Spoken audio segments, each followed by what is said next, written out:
Hello everyone, welcome to my channel, Zeno's Wisdom. So grateful to have you here. Love after 60 isn't always what we expect it to be. There are hidden risks, things no one tells you about, things you won't hear from dating coaches or read in the page romance novels. Now, before you dismiss this with a sigh, thinking I've seen it all, let me assure you, I'm neither to scare you away from love. In fact, quite the opposite. We've all heard the fairy tales, right? The ones where we find love in our golden years, where late life romance is the ultimate adventure, and yes, for some it is just it, but it's not the full story. Today, I want to share with you 3 of those risks, the ones that caught me up, and ones I think we all should understand as we navigate this stage of, and trust me, I'm not sharing these to scare you. I'm sharing them so you can approach love after 60 with the wisdom and strength you've earned over the years. The truth is, love after 60 comes with its own set of risks. Not the ones we usually think of, health worries or whether we're ready to open our hearts again. These risks are more, they sneak up on us, quiet, likely the way we view connection, intimacy, and even our own independence. Before we dive in, take a moment to hit that like button and subscribe to the channel, your place for timeless wisdom and meaningful insights, to help you live a more intentional and fulfilling life. So let's explore these hidden risks together and see how we can approach love with a deeper understanding. And risk number 1, emotional vulnerability after loss wisdom. Risk 1, the emotion after loss. Before we dive deeper into this, I want to share the story of my best friend, Linda. She lost their husband of 48 years to cancer 3 years ago.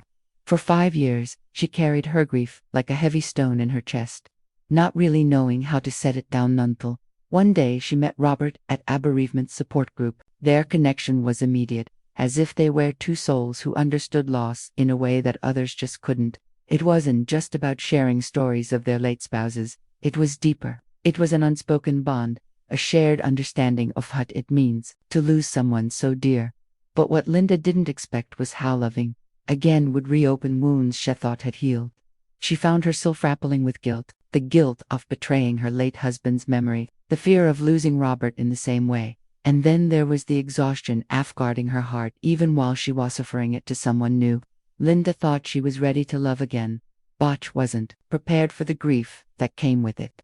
You see, at our age, love and grief seemed inseparable, always lingering side by side, one waiting for the other. This is what psychologists call anticipatory grief, mourning a lost bore. It actually happens. Dr. J. William Orden's research on grief in later life reveals that seniors entering new relationships often experience this sonic emotional conflict. They fall in love while simultaneously preparing themselves for an inevitable loss. It's like planting a garden, knowing that each new bloom might only last for a season, but still tending to it with care. We hold on even though we know that one day we'll have to say goodbye. And sometimes that fear of loss can stop us from fully embracing what's right in front of us. Marcus Aurelius, the Stoic philosopher, understood this paradox well. He wrote, "Loss is nothing else but change, and change is nature." At 70, we understand this more clearly than ever before. Time is our ultimate rival. Every sunset we share becomes more precious because we realize just how fleeting our time together really is. And it's this awareness that makes every moment, every laugh, every touch, even more meaningful. But here's the thing. Accepting this bittersweet truth doesn't just deepen our relationships. It helps us cherish every connection, every shared experience in a way we never thought possible. We begin to appreciate life's fleeting nature, not as something to fear, but as something to fear, but as something to embrace. It's what makes the time we have left, the love we have left, all the more precious. To navigate the emotional vulnerability that comes with love after loss, it's important to allow ourselves to grieve. Grief isn't something we should avoid. We have to embrace it, to mourn what's been lost, but also give ourselves permission to love again. Feeling conflicted isn't a betrayal. It's simply a natural part of the process. If you'll find yourself struggling with this, talking to a therapist or grief counselor can be incredibly helpful. They can provide the tools we need to process complex emotions, especially anticipatory grief, that sadness we feel when we know that love and loss are part of the same story. Journaling or joining a support group can also give us a place to express our feelings and remind us that love and loss, as hard as it is to accept, really are two sides of the same coin. And here's the thing, we don't have to rush into a new relationship. Give yourself time and space to heal without feeling pressured. Allow love to unfold naturally at its own pace. By doing this, you create the foundation for a new relationship, one that grows at a pace that feels right for you. Let me ask you, have you found yours folding back from love because of this fear? If so, you're not alone. Recognizing this pattern is the first step towards healing. And once you do, it's like opening a door to a new one where love and loss are no longer opposing forces, but two parts of the same beautiful, complicated journey. And as we reflect on how love and grief are woven together, there's another delicate aspect of relationships later in life, something that connects directly to the complexities of family dynamics. This next risk is something we don't often talk about, but it can be just as impactful: the disruption of family relationships. Risk 2. The risk number 2, disruption of family relationships. Presenter of family relationships. When you find love after 60, you're not just adding a person to your life, you're introducing a new character into a family story that's been decades in the making. It's not just about finding love again. It's about how that love impacts the bonds we've already established, especially with our children and close family members. You can find this risk in the life of a public figure like Sam Taylor-Johnson, the British director. After the end of her long marriage, she began a relationship with actor Aaron Taylor-Johnson, who was much younger than her. The couple's connection was real and deep. But as they grew closer, Sam faced some tension with her own family, especially her children, who found it difficult to accept this new relationship. They worried about the age gap of BAFTA. It would affect their family dynamic, and about whether Sam was moving on too quickly. Even someone as confident and accomplished as Sam couldn't avoid the discomfort that comes when a family feels threatened by a new relationship. It's not easy for anyone, especially he and the people we love feel like they are losing a part of us to someone new. And this isn't just something that happens in the spotlight. Janet had lost her husband of 35 years, and with that loss came not only loneliness, but also a quiet tension at home. Her children still holding tight lighter the memory of their father struggled with. The idea of her moving on as if her healing meant replacing him. Opening her heart again felt like walking a tightrope. She had to balance her own longing for connection with the need to reassure her family that her love for their father hadn't ceased. It had simply made space for something new. When we start dating again, after years of loss, it can stir up emotions in our loved ones that one never saw coming. Just like Sam and Janet, who had to navigate their family's reactions with grace and understanding, many of us find ourselves stuck between wanting to embrace a new connection and not wanting to hurt those closest to us. You see, our families have their own emotional stories with us, and they might know to ways understand how we can move forward when we've already experienced a significant loss. The disruption of family relationships isn't something that happens on the surface. It's often subtle, like the growing distance when us and our children, when we start dating. It's the unspoken concern they have, even if they don't express it. It's the quiet hesitation. They feel as though they're losing us, even though they know it's natural for us to seek connection again. What I've come to realize, and what many women discover through experience, is that honest communication is everything. These conversations aren't easy. It takes courage to sit down with your adult children and say, "I'm opening my heart again," not to forget the past, but to continue living fully. You're not replacing anyone. You're not erasing the love that came before. You're simply allowing yourself the chance to feel connected again, to start a new chapter while still holding space for all the memories that made you who you are.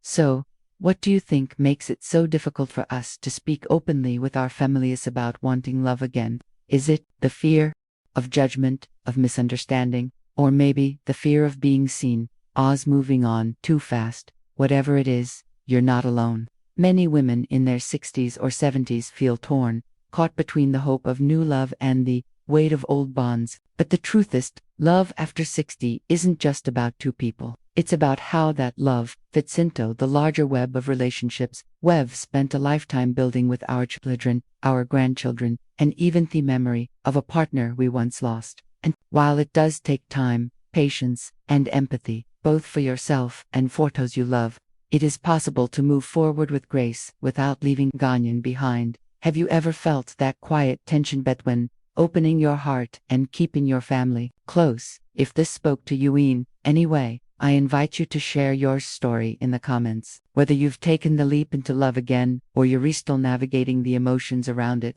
your experience could be exactly what someone else needs to hear today.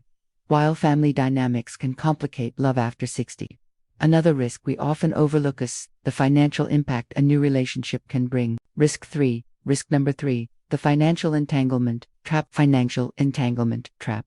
Did you know that love after 60 can sometimes come with unexpected financial risks? When we find someone new to share lives with, we're not just bringing in a new partner, we're also inviting a whole new financial dynamic into our world. After decades of managing our finances alone, this can come as quite a surprise. The risks aren't just about sharing expenses, they're also about navigating different financial habits and responsibilities we never thought to consider when we've started this new chapter.